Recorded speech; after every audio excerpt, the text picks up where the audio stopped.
নমস্কার বন্ধুরা, আজকে একটা ভিডিও নিয়ে এসেছি। আজকে ভিডিওর টপিক হচ্ছে রোজ ভ্যালির টাকা কিভাবে রিফান্ড করবেন, রিফান্ড প্রসেস। যদিও প্রসেসটা অনেক দিন বন্ধ ছিল বা সার্ভারের জন্য স্লো চলছিল, এখন একটু খুলেছে, তবে স্লো। প্রথমেই চলে আসবেন আপলোড সার্টিফিকেট অপশানে, যেমন আগে করতেন। এখানে ইনভেস্টার, নমিনি বা আদার্স সিলেক্ট করে ইনভেস্টারই করলাম আমি, ইনভেস্টার। প্রথমে কোম্পানিটা সিলেক্ট করে নেবেন। কোম্পানি আপনার সার্টিফিকেটে দেওয়া থাকবে, যে কোম্পানিতে আপনার ইনভেস্ট ছিল সেই কোম্পানিটা সিলেক্ট করে নেবেন। প্রথমে কোম্পানি সিলেক্ট করে নেবার পর এবার ফার্স্ট ইনভেস্টর হিসেবে যার নাম ছিল তার নামটা দিয়ে দেবেন। তার নাম দেওয়ার পর এজ দেবেন, বয়স আধার কার্ডের এজটা কারেন্ট ইয়ার থেকে বিয়োগ করে যেটা হবে সেটা দিয়ে দেবেন। জেন্ডার, আচ্ছা এখানে যে নতুন সিস্টেম আছে ফোন নাম্বার আর ইমেল আইডি দিয়ে ভেরিফাই করতে হবে। ইমেল আইডিটা অপশনাল, আপনি দিতেও পারেন নাও পারেন, কিন্তু থাকলে দিয়ে দেবেন। ফোন আর ইমেল দিয়ে ভেরিফাই অপশানে ক্লিক দিয়ে দিলেন। ভেরিফাই করার জন্য একটা ওটিপি আসবে, ওটিপিটা দিয়ে ভেরিফাইড করবে। একটু ওয়েট করবেন, ওটিপি সার্ভারের জন্য হয়তো আসতে সময় লাগতে পারে। ওটিপি এলে ওটিপি দিয়ে ওটিপিটা ভেরিফাইড করে নেবেন। ভেরিফাইড করার পর আইডেন্টিটি টাইপ নেবেন, আধার কার্ড, ভোটার কার্ড, যেমন লিস্টেড আছে যে কোনো একটা নেবেন। আধার কার্ড নিয়ে আধার কার্ডের নাম্বারটা দিয়ে দিলেন। আধার কার্ডের নাম্বার, এগুলো একটু দেখে দেখে ভালোভাবে লিখবেন, যেন ফার্স্ট টাইম ভালো সঠিক লেখেন। সেকেন্ড টাইম এডিট করার একটু প্রবলেম হচ্ছে। সেকেন্ড ইনভেস্টর যদি থাকে দেবেন, নাহলে দেবেন না। এরপরে আছে গার্জেন, নিচের দিকে একটু চলে আসবেন, এখানে দেখুন গার্জেন, ফাদার, হাজব্যান্ড যে হবেন, যিনি হবেন তিনি তার নামটা লিখে দেবেন এখানে। আচ্ছা অ্যাড্রেস, আপনার পোস্টাল অ্যাড্রেস দেবেন। কোনো লেটার বাড়িতে আসতে পারে, তার জন্য ফুল পোস্টাল অ্যাড্রেসটাই দেওয়া বাঞ্ছনীয়।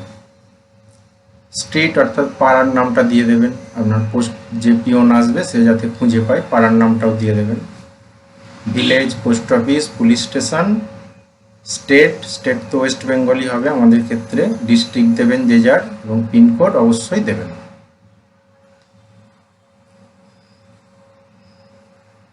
ডিস্ট্রিক্ট, স্টেট এগুলো সব ড্রপডাউন থেকে সিলেক্ট করে নিয়ে পিনকোডটা দেবেন। ভিডিওটি যদি আপনার কাজে লেগে থাকে শেষ পর্যন্ত দেখুন, কাজে লেগে থাকলে শেয়ার ও লাইক করে দেবেন। আচ্ছা স্টেট, এখানে আপনি স্টেটে ক্লিক, এখানে একটু প্রবলেম আপনাকে ফেস করতে হবে। This page is not responding দেখাবে, কিন্তু ওটা আপনি বারবার ট্রাই করবেন, হয়ে যাবে। আমি সেইভাবেই করেছি, বারবার ট্রাই করতে করতে তবেই একবার আপনার সার্ভারে ঢুকে যাবে। এখানে সিলেক্ট ব্যাংকের নাম নেবেন, যে ব্যাংকে আপনি রিফান্ডটা পেতে চান, আপনার নামে যে ব্যাংকটা আছে, যে ব্যাংকে অ্যাকাউন্ট আছে। Branch, name of branch code, IFS code যে আছে আপনার, তার শেষের 6টা সংখ্যা হলো আপনার branch code. Savings bank account, MICR পাসবইয়ে পেয়ে যাবেন, না থাকলে ব্যাংক থেকে জোগাড় করে নেবেন। এগুলো কিন্তু দিতেই হবে, সব কটাই ফিল আপ করে দেবেন। আর আইএফএসসি কোড এটাও দিয়ে দেবেন। দেওয়ার পর এবার নিচে একটু অপশান আছে দেখুন, এবার ডিটেলস অফ ইনভেস্টমেন্ট। তবে বলে রাখি আগেই, এখানে কয়েকবার পেজটা নট রেসপন্ডিং অপশান আসবে, সেটার জন্য কিছু আপনি চিন্তা করবেন না, ওটা বারবার ট্রাই করে যাবেন, কোনো এক সময় আপনার সার্ভারে এন্টার হয়ে যাবে। ইনভেস্টার সার্টিফিকেট নাম্বারটা প্রথমে দিয়ে দেবেন, বা বন্ড নাম্বার, এগুলো ভালো করে মিলিয়ে নেবেন, ফার্স্ট চান্সেই যেন সঠিক দেন সেরকম লক্ষ্য রাখবেন। নেম অফ ইনভেস্টর, যেটা নাম আছে সার্টিফিকেটে ওনার নামটা দেবেন। ডেট অফ ইনভেস্টমেন্ট, কবে আপনি ইনভেস্ট করেছিলেন, সেটা রেকারিংও হতে পারে, ফিক্সড ডিপোজিট হতে পারে। ইনভেস্টের ডেটটা দিয়ে দেবেন, যেটা ওপরেই থাকে সার্টিফিকেটে। ডেটটা সিলেক্ট করে নেবেন। তারপর ইনভেস্টমেন্ট অ্যামাউন্ট, কত টাকা আপনি ইনভেস্ট করেছিলেন। ফিক্সড ডিপোজিটের ক্ষেত্রে ইনভেস্টমেন্ট অ্যামাউন্ট আপনি পাবেন, কিন্তু যদি রেকারিং হয় তখন কি করবেন, যতগুলো স্লিপ আপনার কাছে রয়েছে সেগুলো যোগ করে সেইটা ইনভেস্টমেন্ট অ্যামাউন্টে বসাবেন আরডির ক্ষেত্রে। এবার ডেট অফ ম্যাচুরিটি ওখানেই পেয়ে যাবেন, কোনো টাকা আগে থেকে পেয়েছেন কিনা, যদি না পেয়ে থাকেন 0। আর অ্যামাউন্ট আপনাকে কত ফেরত দেবে বলেছিল, অ্যামাউন্ট এন্টাইটেল টু গেট, সেখানে আপনি লিখবেন, মানে আপনার ম্যাচুরিটি ভ্যালু কত ছিল। এবার এখানে কন্টিনিউ ফর ডকুমেন্ট আপলোড করলেই এই অপশানটা আসছে, কিন্তু এটা আপনি 2-1 বার করবেন, অটোমেটিক সার্ভারে একসময় ঢুকে যাবে। নেক্সট স্টেপে চলে যাবে। আমি এখানে বেশ কয়েকবার রিট্রাই করার পর আমার গেছে পরেরটায়, তবেই আমি ভিডিওটা করতে পেরেছি।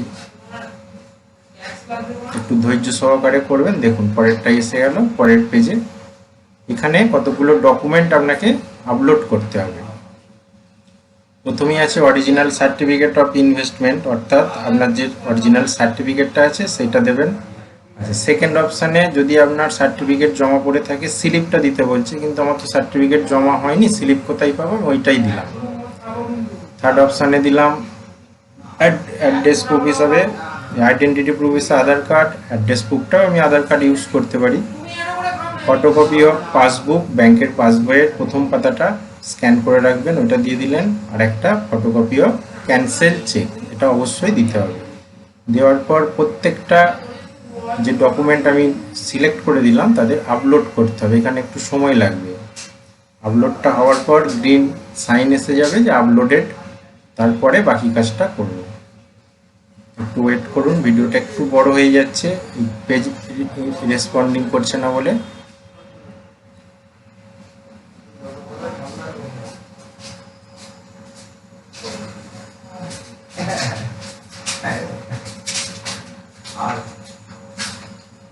আমি তো প্রায় 3 থেকে 4 বার অ্যাপ্লাই করার পর একবার হলো আপলোড হলো।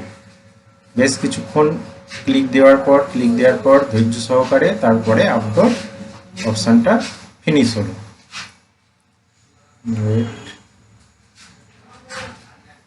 আপনারাও এইভাবে চেষ্টা করতে থাকবেন। দেখুন আপলোড হয়ে গেল, আমার রাইট চিহ্ন পড়ে গেল। আপলোড হওয়ার পর এবার নিচে যে আছে সাবমিট বাটনে এটা ক্লিক দিয়ে দেবো। এখানেও একটু দেরি হবে সাবমিট করার জন্য। সাবমিট বাটনে ক্লিক দিয়ে দিলাম, একটু ওয়েট করে নেব। এখন যা সার্ভারের অবস্থা, সেখানে ওয়েট করা ছাড়া কোনো উপায় নেই, ওয়েট করেই করতে হবে। দেখুন ইনভেস্টর সেভড সাকসেসফুলি।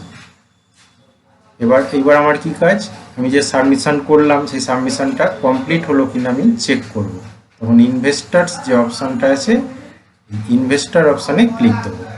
দেওয়ার পর সার্টিফিকেট নাম্বারটা দেবো। এখানে সার্টিফিকেট নাম্বারের পর যেটা ক্যাপচা আছে, ক্যাপচাটা দিয়ে সার্চ করলেই আমি দেখিয়ে দেবে ইউর অ্যাপ্লিকেশান ইজ সাবমিটেড, এটা একটা অপশান দিয়ে দিল। এই অপশানটা দেওয়ার পরেই আমি বুঝতে পারবো যে আমার সাবমিট হয়ে গেল। এবার এখানে দেখছেন অ্যাকনোলেজমেন্ট নাম্বার দিয়েছে, দিয়ে রেড কালারের তার নিচে একটা আন্ডারলাইন দিয়েছে, অর্থাৎ এখানে একটা লিঙ্ক আছে। এই লিঙ্কটাতে আমরা ক্লিক দেবো। এই লিঙ্কটায় ক্লিক দিলে আমি যে ফর্মটা ফিল আপ করলাম, ফিল্ড ফর্মটা পিডিএফ আকারে আমাকে দিয়ে দেবে। দেখুন দিয়ে দিল। এই পিডিএফ আকারে যে ফর্মটা দিল, এই ফর্মটা আমি প্রিন্ট করে রেখে দেবো, আমি যে অ্যাপ্লাই করেছি তার প্রমাণস্বরূপ। তাহলে বন্ধুরা আজকে এই পর্যন্তই। ভিডিওটি দেখার জন্য অসংখ্য ধন্যবাদ। ভালো লেগে থাকলে শেয়ার ও লাইক করে দেবেন।